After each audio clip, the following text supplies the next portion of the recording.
My name is Jocelyn Kelly, and I'm the director of the Women in War program at the Harvard Humanitarian Initiative, which is an interfaculty research initiative at Harvard University to bring evidence-based practice to humanitarian crisis. I think the conventional wisdom is that during humanitarian crisis and conflict, it's impossible to do research. Things are too complicated and too scary. It's the hair-on-fire approach. We don't know what to do. And actually, the Harvard Humanitarian Initiative takes the exact opposite approach and says when the stakes are so very high, it couldn't be more important to do thoughtful research and investigations and ask people what they need during these times of crisis, and so that's what we try to do. For the past 3.5 years, I've been working in the Democratic Republic of the Congo with a very wonderful local partner, and what we do is investigate how sexual violence not only affects women as survivors of violence specifically, but also impacts their families, their communities, their societies. And we try to take a holistic approach where we don't look at women just as victims or women just as recipients of violence, but we look at women as leaders, economic drivers in their community, forces of change, mothers, daughters, sisters, educators.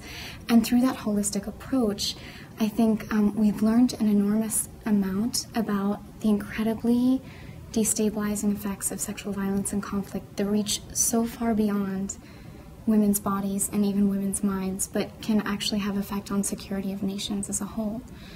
One of my favorite quotes is from a woman who said that women's issues are always defined as cultural issues, and men's issues are always defined as political issues. And what we try to do when we look at sexual violence and conflict is actually highlight the fact that this is an individual, cultural, societal, security, political issue that absolutely needs to be addressed at the international level. So when I started this work, I went to the Democratic Republic of the Congo as a public health student, and I was fortunate enough to work with a large international NGO and to work with a team of incredible nurses to do a small survey project with survivors of violence.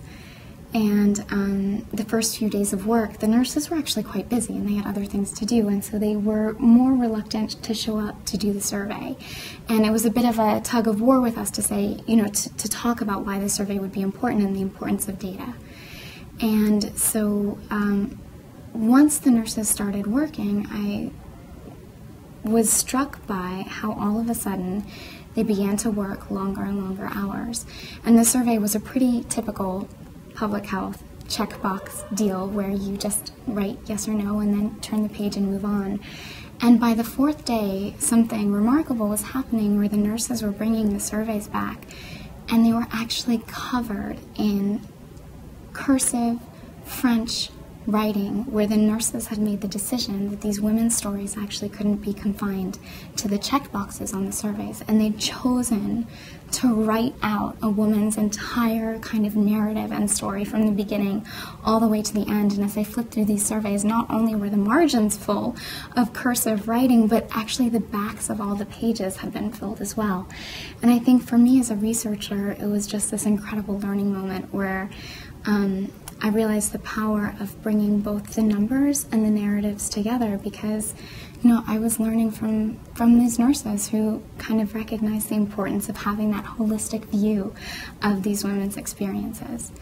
I think women's rights are important because they're people's rights. I think, as I heard a wonderful gender expert at the UN say, you can't walk with one leg. And so what we see is empowering women is the single most effective way to promote health, education, economic development, and kind of the betterment of countries as a whole. And I would say that's why it's important.